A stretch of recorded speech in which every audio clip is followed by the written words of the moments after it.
In the time I have left, I want to talk to you about walking down another street. And this other street is a street in which you have an awareness that not only do you have a physical body, but you have come to believe that this physical body is who you are, and that you have locked yourself into these five senses and decided that whatever evidence they provide for you is how you identify and define your reality, by what I see, by what I hear, by what I smell, but my wife, my life, what looks like, by how much money I have, by the stuff that I possess. And this is the world of the ego, and this is the world of the false self, according to my teacher, Nissan Maharaja in India, who passed away in 1986.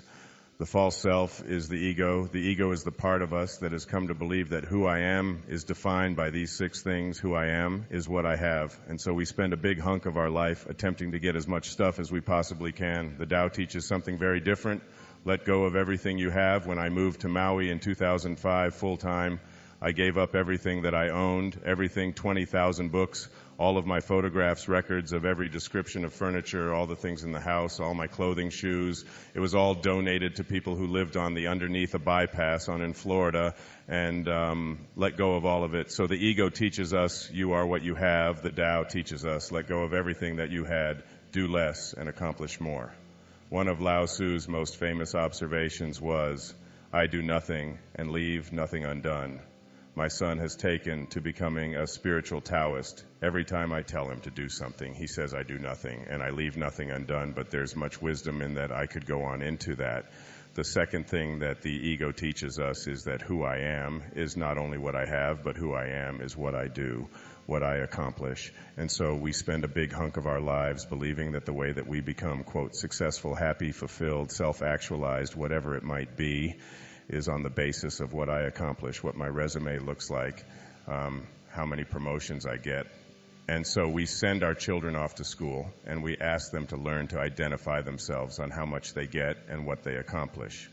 Your grades become more important than what it is that you are studying, what you own, what clothes you wear, what labels you have, and so on. And we become obsessed with this kind of absurdity, and this is the false self at work. The third thing that the ego teaches us is that I am what other people think of me. I am my reputation. So becoming obsessed with our reviews, what people think of us, other people's opinions, getting the approval of others. We talk about peer group approval needs and so on.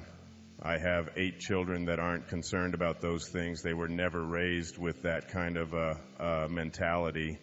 The whole idea of, trying to please other people was something that they consistently heard from their mother and myself, that this isn't important to us. We're not attached to that, and this kind of an attachment. So the Tao teaches us that what you think of me is none of my business. What the ego teaches us is that what you think of me is the most important thing that I have, and so I'll do whatever it is that I need to do in order to get you to agree with me, to like me, to approve of me. And so on the fourth thing that the ego teaches us, this false self, is that who I am is separate from everyone else. And so we are raised in this world of the false self, which teaches us that we have to be in competition with everyone else. We have to defeat someone else. Being number one is the most important thing. And you see people doing this all the time at football games, and you'll see it when the Olympics come up. You know that the gold medal is more important than anything else. And if I don't, you'll see people weeping and sobbing over this idea that I have to be better than somebody else in order to be fulfilled in my life. The fifth thing that the ego teaches us is that I am separate, not only from everybody else, but that I am separate from what's missing in my life. The Tao teaches us that there is no place that God is not. If there is no place that God is not, then God must be in you. And if there is no place that God is not, then God must also be in all that I perceive to be missing from my life. And therefore, in order to become a manifester and to attract into my life what I want, I simply have to realign myself. I have to rejoin. I have to yoga myself to God. And the most egregious error of the ego is a belief system that says that who I am is separate from God, that God is something outside of me. We have not been raised to understand and believe that at our basic core, what Lao Tzu called our original nature, what we are, is love, and all we have to do is be that and live that. There was a great Indian poet, his name was Rabindranath Tagore. and he received the Nobel Prize for Literature in 1913 for a collection of poetry called the Gitanjali.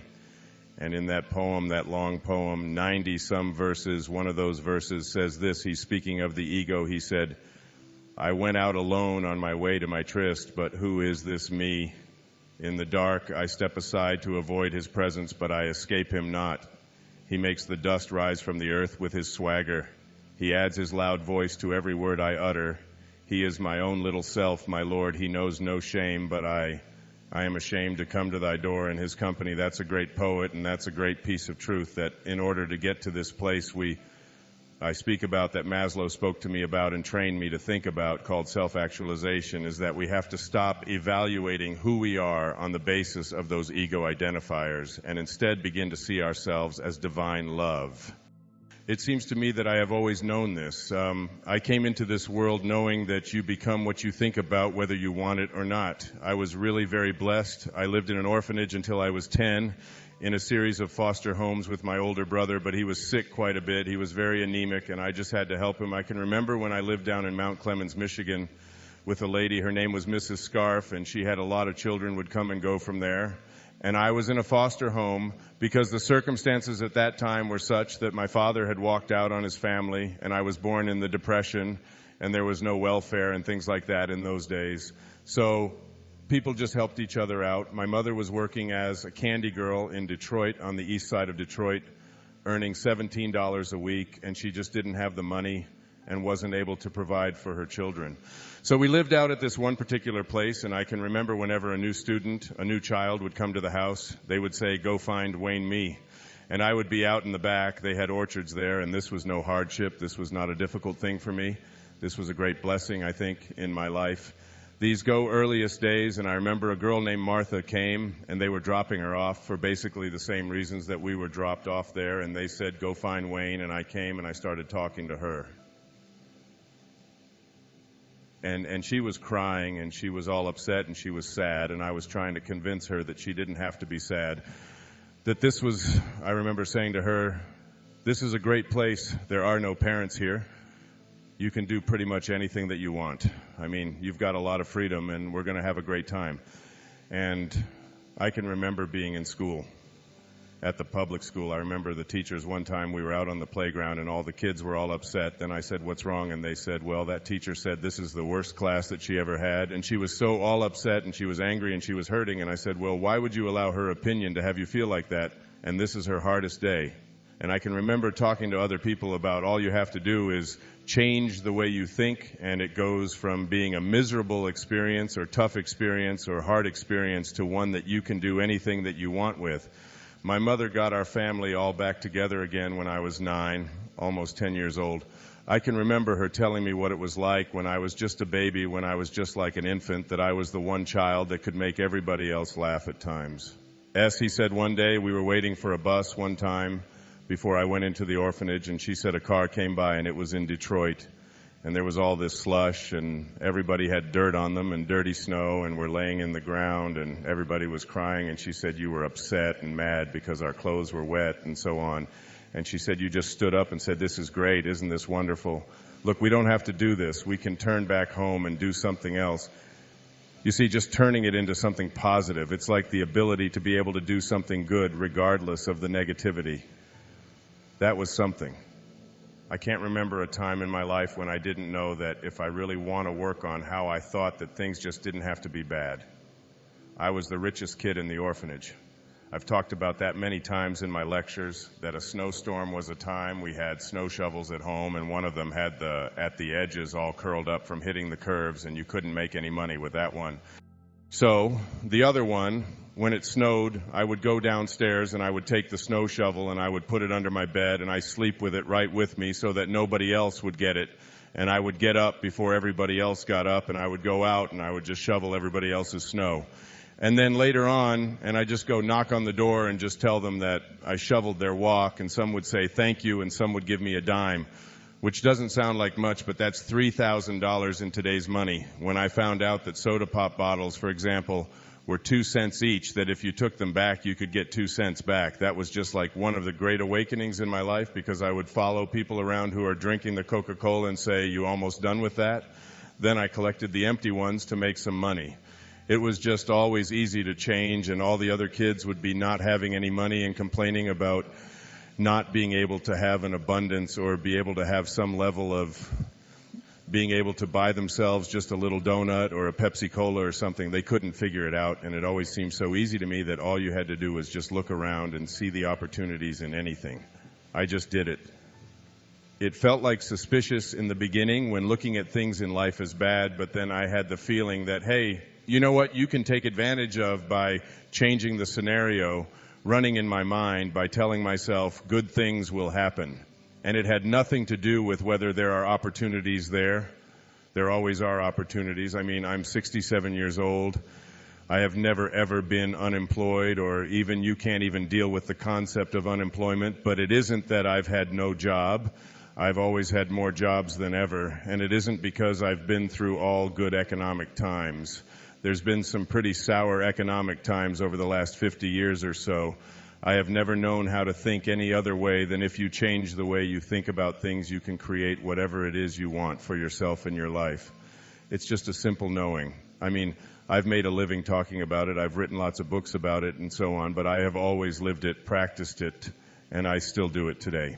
The Power of Contemplation, Thomas Troward did some lectures on mental science way back in the 1907, 1908 in Scotland. And one of the things that he said is that the law of flotation was not discovered by the contemplation of the sinking of things. Before the 15th and 16th centuries, all the ships were made out of wood, not because iron wasn't available and steel wasn't available, but because there was a belief that wood floated, so therefore you had to make ships out of things that floated. That's literally how it was believed, and then someone came along and said that it has absolutely nothing to do with what things are made out of. It has to do with the amount of water that is being dispersed. That's what determines whether something will float or not, and I think about that all the time because it's in the contemplation of what you desire that you create what it is that you want to have for yourself. It's in your willingness to contemplate it and nothing more, according to Troward and mental science. So that, I think about the Wright brothers, 100 or so years ago.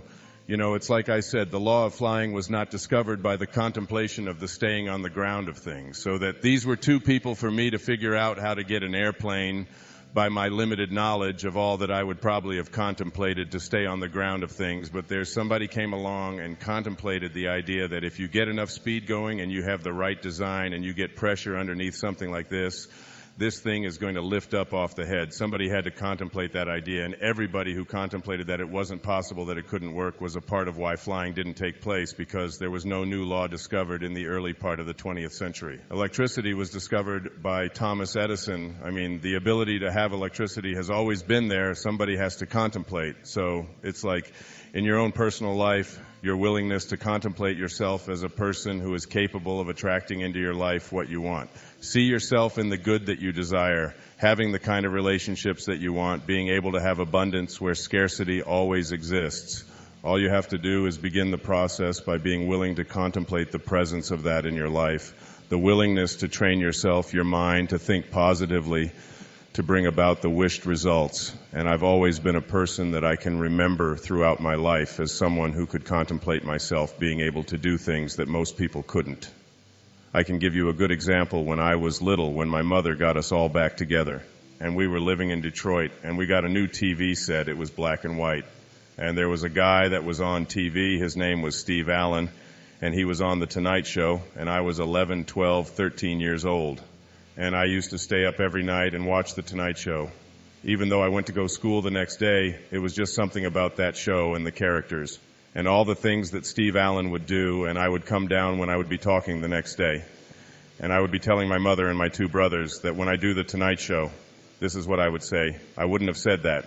And I say the way he reacted, how he reacted, that I would have said this, and I used to do this, and my brothers and my mother would say, that's Wayne, and he thinks he's on The Tonight Show, and I would go up into my room, I would see myself doing The Tonight Show. Well, fast forward 30 years or whatever, I've written a book, You Erroneous Self, and The Tonight Show calls asking me if I would like to come on to the show. So I did the show like 37 times over a period of 3 or 4 years with all these different hosts, but Johnny Carson was on, and the first guest on the very first show when I did the show was Steve Allen.